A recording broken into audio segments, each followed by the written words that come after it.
first we're going to look at the beginning of part 2, in which A-Rod says he's a different person than the kid who signed to the Texas Rangers. He's not. In fact, he's even worse. But this is his brother and one of his like paid associates / friends on what a motherfucker Alex Rodriguez can be. Here we go. Alex is my brother, sensitive person. And A-Rod is the killer, the motherfucker. He's gonna go down your throat. He's gonna snatch it out of you. A-Rod is someone that ego doesn't fit inside this hotel. And would walk around very cocky. You know, I'm the guy.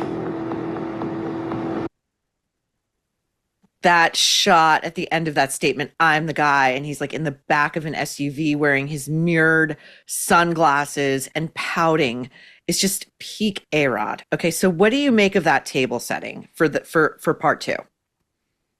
So I think, first of all, thank you for having me back. Oh my God, love having you.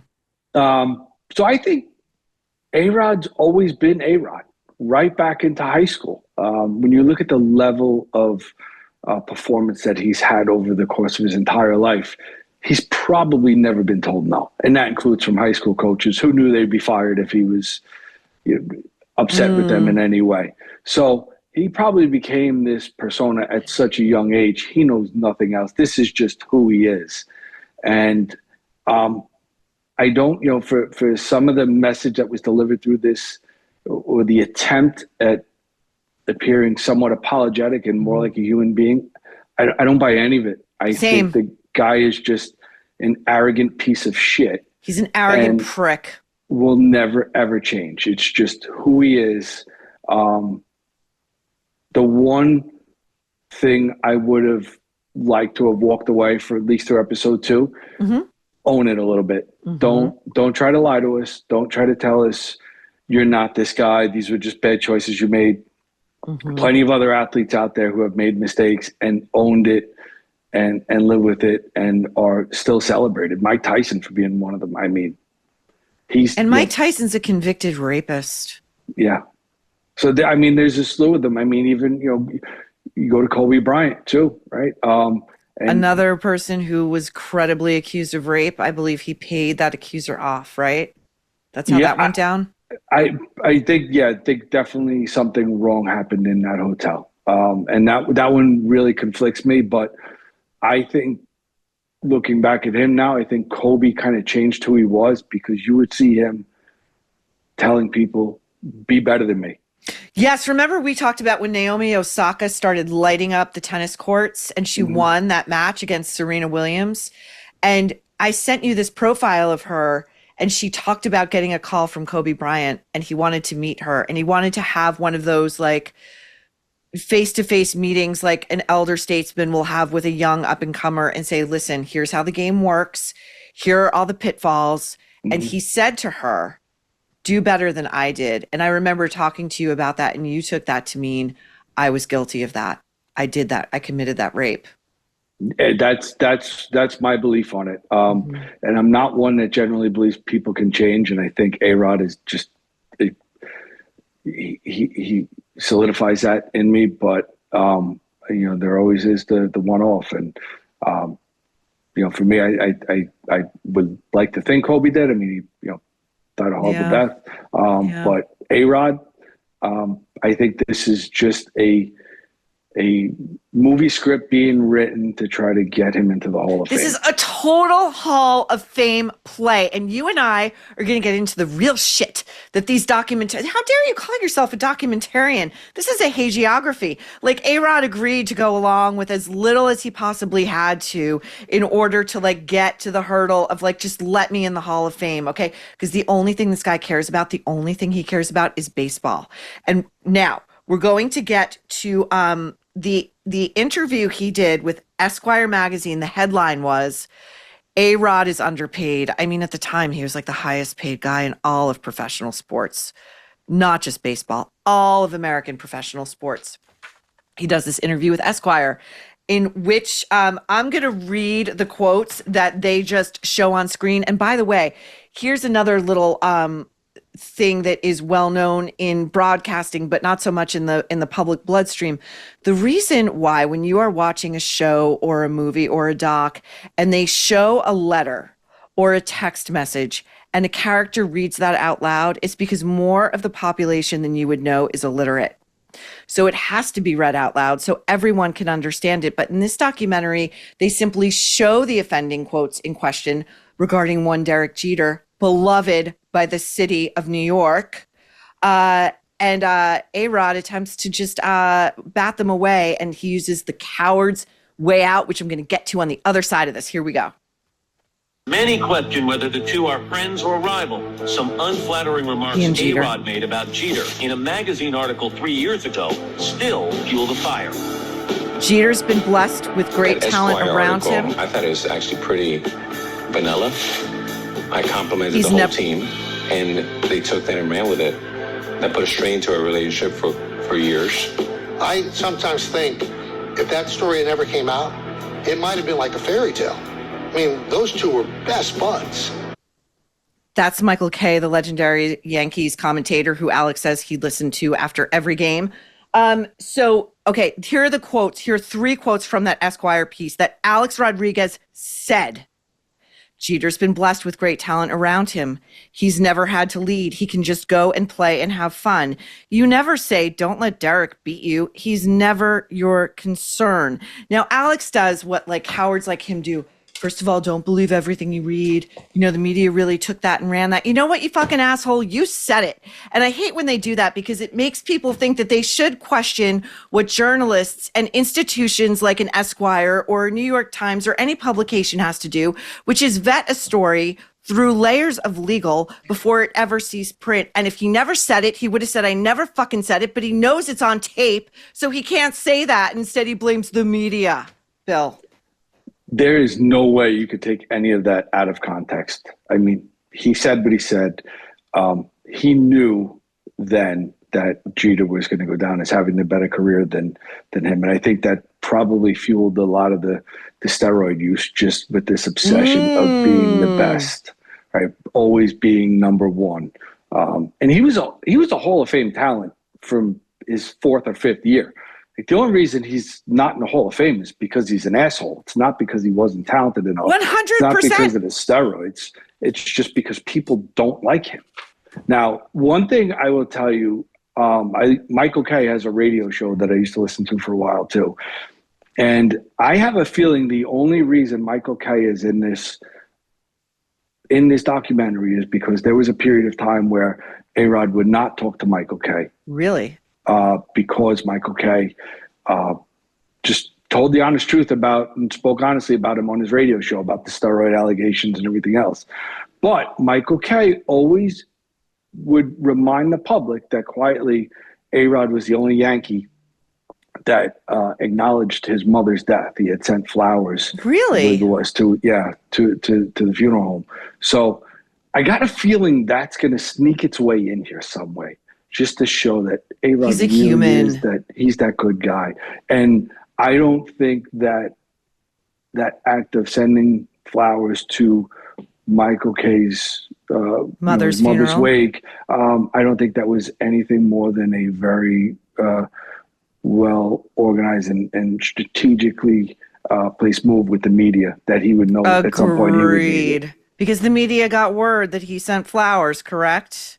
No, it never made its way out except on Michael Kay show. Not that I saw it. Well, Alex Rodriguez had to know that Michael Kay would say that. He had to know. As he says in this documentary, first of all, he's so freaking weird. We're going to go to his daughters, okay? We're getting A-Rod at home with the ex-wife and the 2 daughters who he never saw because, according to everybody, including A-Rod, from the time he woke up at like 4 a.m. till the time he put his head down at night, it was baseball, baseball, baseball, baseball. Okay? He never saw these kids. But, you know, the kids need to be in the will and whatever. Here we go. He'd have a night game and he'd leave the house, you know, like mid-morning. Always the first one there, same parking spot. You know, after the game, shower in a suit. And then when you get home, watch the game, over again with Michael Kay commentating in the back, you know, and he wouldn't go to bed until he watched the whole game again. He's only 10 tops. Anybody who knows my dad knows he loves me and my sister more than anything. He's so affectionate. But looking back, because of how hard he was working, he wasn't always around. Most of the time he wasn't around in my childhood. Love him, but that was just the reality of it. Bill? I feel like the kids are just nothing more than a pawn. It's like a rapist, an accused rapist finding a woman defense attorney. They're just up there as pawns to say, hey, look, I'm a good guy. I have daughters. Right. And to drag them through this and to have to publicly, put them out there for everyone to see and to listen to all the things he's done to their mother, done to their family. Like it's a rough one. I would have had a lot more respect for him if he said, I'm keeping my kids out of this, not to bring them through my mistakes. I don't see the reason to put them out there just to gain a little more sympathy. Oh, we got to get into that Hall of Fame, Bill. We got to get into that Hall of Fame. You know, there's a part of the documentary too where Derek Jeter is speaking about this, and as I told you, I texted you the other night when I was watching it. I almost fell off my chair when I saw Derek Jeter had participated in this, and there's such a stark contrast between A-Rod and Jeter. Jeter seems a lot lighter in his post-Yankee life. Like he's laughing about a lot of this stuff. He's laughing. You know, you and I talked about the shot of A-Rod sunning himself. Oh, we're going to watch it. But, it's like it doesn't even matter to him anymore. All of the slings and arrows he suffered, all the shit that A-Rod brought to the Yankees' front door. It's like he won. And why do you think Jeter is participating in this? Do you think Jeter maybe feels bad for him? Like Jeter feels like, it's kind of sad that the only thing this guy really wants is the Hall of Fame. So why not just give it to him? I don't know. I don't know if that's it. Maybe that, like you said, Jeter is just, he's so satisfied in everything he has in life. He had a storybook career, nicknamed Mr. November, only player to ever have that nickname. Reggie Jackson was Mr. October. Right. And just because of 9/11, Jeter ends up playing in November and hits one of the most famous homers in Yankee history. Oh my God, New York wept with joy and relief when he did that. It was like a catharsis. It was like finally we could celebrate something. Right. I mean, he's got all this. He's got the 5 World Series titles. The fact that A-Rod had to come to his team just to get a title. Yeah. All of these things happened. And he had to give up playing shortstop. Right. There are people in this doc who have to kiss A-Rod's ring and say, guess what? He was better than Derek Jeter. It was really fucking rough for him to play third base. Are you kidding? Mm-hmm. I think that's it. And I think Jeter is just at a place in life. He seems so relaxed talking about it that there doesn't seem to be any animosity, any anger. It's just, the guy's an asshole. And, he's saying it without saying it. He is. He's laughing at it, which gives it so much more power. Like if Jeter were still angry, we'd all be like, there's something wrong with Derek Jeter. But that Jeter sits here and is kind of laughing at A-Rod's antics and bullshit and the way in which he blew up his own life and career is to me like that you are the winner. You are the winner. And the other thing that Jeter did that A-Rod should have done, Jeter never got married while he was like a true baller. He was like, listen, I want to party. I want to go out with as many actresses and supermodels and singers as I want. And I don't want to get caught with my pants down on the road and like have an expensive divorce. He played the game of life, not just baseball, perfectly. There was another superstar in New York on the other, over in Queens, Mike Piazza. Same thing. Never got married, lived his life. Everybody loved him. Nobody, you never read anything negative about him in the paper. It was just, there was no facade. It's just, this is who we are. We're young guys on top of the world, have more money than we'll ever spend, and we're going to live our lives. Great. I thought very honest way to be. Okay, so now we're going to talk about, Derek Jeter's going to make his debut here on The Nerve and in this doc. Here we go. It's a different type of world and arena. He didn't understand the rules of New York City. and what it was to be in that world, in that limelight. Did you pull up his He's Central cheating. Park pictures laying out on a rock? I never did that. We're sitting there at Central Park, and it is smoking hot. I said, what better time to get some rays? Next page in the New York Post, Sunrod. I didn't think about the consequences. I didn't think about paparazzi. I was thinking about who was pitching that day. He is such a liar. He totally knew the paparazzi were there. Look at that shot. His legs are spread apart in a power sexual position. He's basking up at the sun. His shirt is off. His chest is completely waxed. Get the fuck out of here.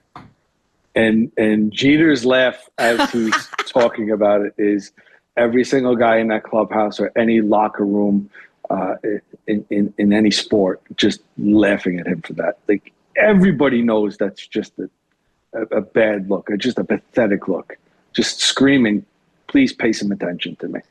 I also love how Jeter, he's laughing about it and he's talking to the producer, but then he also looks dead in the camera lens, which is off to the side. Like, he's talking to all of us. Breaking the fourth wall. Breaking the fourth wall, because he all knows we're laughing right there with him. You know, what a loser A-Rod is. Okay, so then in comes Katie Couric, who is not my favorite, because she, in her memoir, wrote a lot about how she would sabotage the careers of women who she found threatening. Rather than mentor them or help them, she tried to strangle their careers in the cradle. Ashley Banfield was one. And then she also writes about how much she still loves Matt Lauer, even though we all know he had a rape button under his desk, allegedly, reportedly, and assaulted one female worker at 30 Rock in his office so brutally that she passed out in the hallway and had to be rushed to the hospital, allegedly, reportedly. Katie Couric, I guess like attracts like, because A-Rod finds himself drawn to her and they begin a sort of friendship, which seems suspicious to me. And here she is talking about, she's a very important person. She's getting ready to deliver the news. And her assistant says, A-Rod's on the phone. And so what does Katie Couric do? Instead of saying, hey, I got a national news broadcast to do, tell him I'll call him back, takes the call. Here we go. I'll never forget getting ready to do the news. Gosh, around 2007, and I got this call, and my assistant said that Alex Rodriguez was on the phone, and he said he didn't know whether he should stay with the Yankees. Tonight's question is put to you. Will Alex Rodriguez be a member of the Yankees next year? I think he's going to opt out on this deal, and he's going to go elsewhere. He has until 10 days after the World Series to decide whether he's going to opt out or stay with the Yankees. It was sort of sweet and also a little sad that he was turning to me, somebody who really knew very little about baseball, for advice, which seemed indicative of the fact that he didn't really have anyone who really had his best interests at heart. I mean, Bill, I really think the question is, why doesn't A-Rod have anyone in his corner who has his best interests at heart? So there's an unwritten rule in baseball that there are no announcements during playoffs, World Series, especially one of this magnitude of the best player in the world opting out of his contract. I believe that no other journalist would have run that story at that time because of the consequences down the road with Major League Baseball. So he chose Katie Couric because she may not have known that was the process. That's an right. unspoken rule that you do, that there are no leaks, there's no nothing until a deal is done, and the organization itself makes the announcement, and it's all very well orchestrated. You don't it's you don't upstage the World Series. You don't upstage the playoffs. Okay. Right? And was he doing that, though? Because he said Yes. he blames his agent, Scott Boras, who was Derek Jeter's agent. He says, well, it was all Scott's idea. He said, you got to announce during the 7th inning stretch. Like, what? No, that was a poorly orchestrated attempt at just gaining more attention, more news. It's all about the attention. But yeah, that never should have. No athlete, just watch every time there's a player for World Series going on. There are no free agent signings, there are no trades. There is nothing other than the sport itself on display. Got it. So there's one more point of the conversation with Katie Couric that was, caught my attention. Yeah. It's the note that he leaves in a mailbox for her. What was the note again? So he left a note apologizing to her for not telling the truth when she about doping.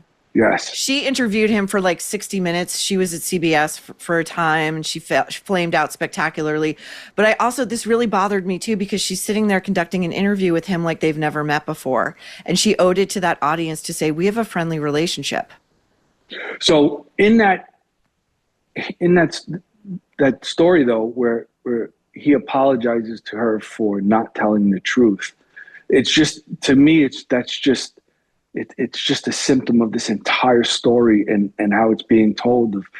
It's not that he didn't tell the truth. He lied. He outright lied about it. Deliberately, premeditatedly, shamelessly lied. To soften the blow of what he did. The lying, the cheating, all the scandals, everything is written or said or articulated in some way to soften the blow and not make him sound as bad as he really is. Yeah, even the way it's photographed, the cinematography, it's very fuzzy. All the tones are like earth tones. They're warm. It's charcoal. It's black.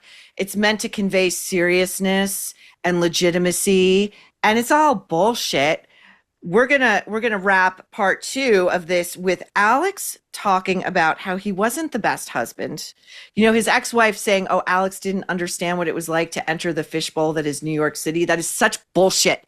He was born here. He grew up here. He wanted to come to the biggest sports market in the country. You're telling me this guy doesn't know how it works? He's friends with Jeter and Jay-Z. He's got access to the top levels of the organization, top publicists.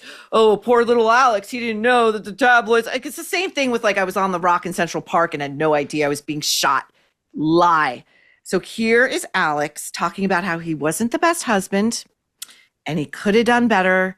And you would think this guy maybe got caught just with someone like Madonna, which way to effing humiliate your wife. Just at the time, the biggest female star on the planet. Here's Alex. Well, first I'll say you can't believe everything you read. Some things are underplayed in the media, some things are overplayed. And this is probably somewhere in the middle. It was not like we were unhappy, but we were growing apart romantically. I don't know. It's, marriage is challenging. He seemed to be, extremely apologetic and, not proud of his actions. And we were together about a year, and then I got pregnant with Ella. And then when Ella was first born, a very similar scenario. And at that point, we got divorced. The Madonna In hindsight, headlines. I could have been a better husband. I could have been more present.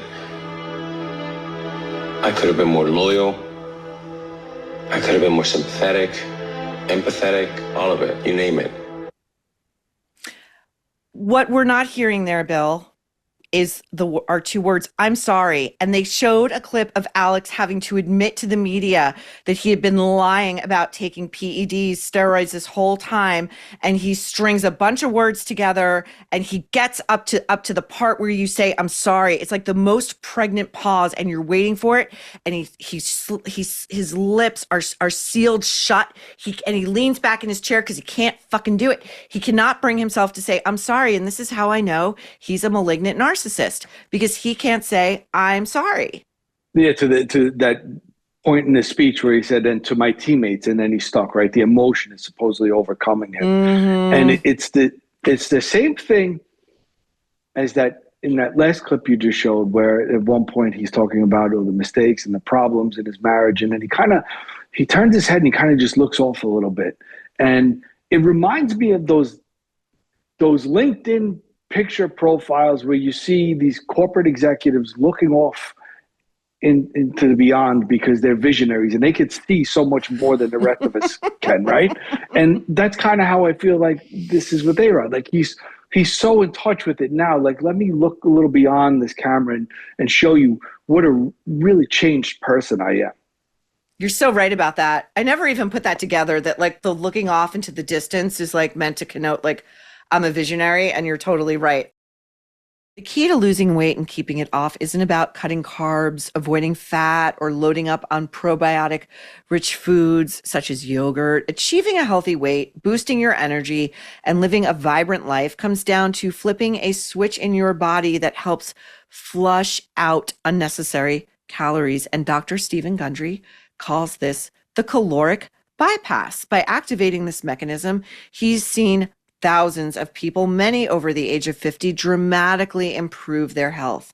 Dr. Gundry himself lost 70 pounds using this research and has kept the weight off for over 20 years. His digestive issues disappeared, his health soared, and he now feels younger and healthier than he did in his 40s. His video has been watched by over 20 million people to date, and you can watch it and learn more about it at thehealthyfat.com/nerve. It's linked at the bottom of this video, but he'll teach you exactly how he has kept his weight off for free at thehealthyfat.com/nerve.